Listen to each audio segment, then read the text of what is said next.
Welcome back and happy Thursday. I'm Josephine Sage.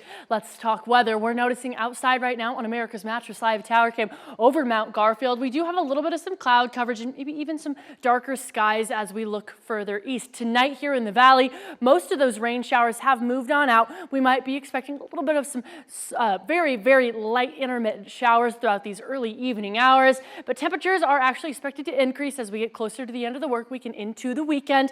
And again, these lingering storms are going to cause still some snow in those higher regions through tomorrow.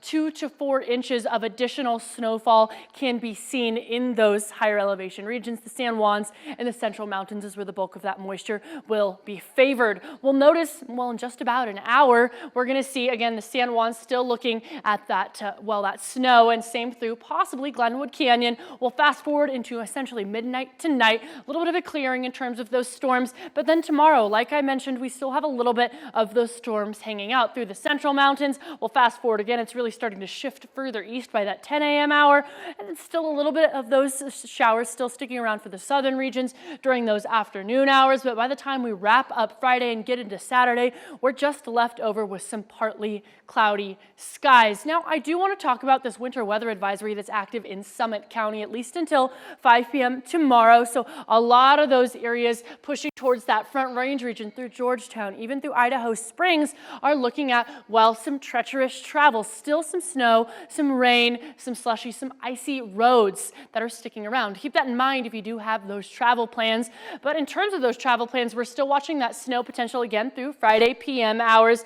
We have a better chance for higher snow rates again through those super mountainous regions above 8,000 feet in elevation. We'll notice those total snow accumulations through those late night hours of Friday. The bulk of that is really only focused through the southern regions where we see that dark purple and red. We'll take a closer look on those snow projections, and like I mentioned, really 2 to 4 inches to be seen through a lot of these regions as we're waking up tomorrow and kind of wrapping up that storm system. Steamboat Springs might be seeing just a tad bit more than that, and same through Telluride, but Gunnison and Aspen are staying to a minimal in terms of those single-digit accumulations. Now we are on the cool down for tonight. It's feeling 52 in Grand Junction and 44 through Montrose. We'll notice in our almanac that even earlier this afternoon and even last night, we are right around what we're typically used to this time of year in mid-50s and kind of those low 30s.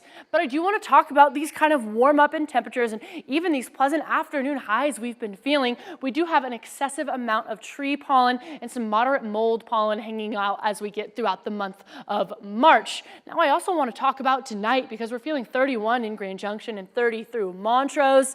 We'll notice even tomorrow we're starting to increase at few degrees in terms of temperatures, low to mid 50s and upper 40s for Montrose. Now I also want to talk about Tuck. I have Tuck hanging out with me all week this week for the dog walking forecast. We're noticing those peak temperatures with sunshine are happening through those Friday late afternoon hours, excuse me. And please feel free to send me a photo of your pup at jsage@krextv.com. Those are my favorite emails to receive in my inbox. But Discovery Auto Group's 7-day forecast does have those 60s on the way, and I've been talking about it. I'll continue to talk about it. Sunday is daylight savings. We'll start to see that past 7 p.m. sunset very, very soon. And hey, middle of next work week, we are going to start to see a little bit of some more unsettled weather after those 60s with a rain snow mix.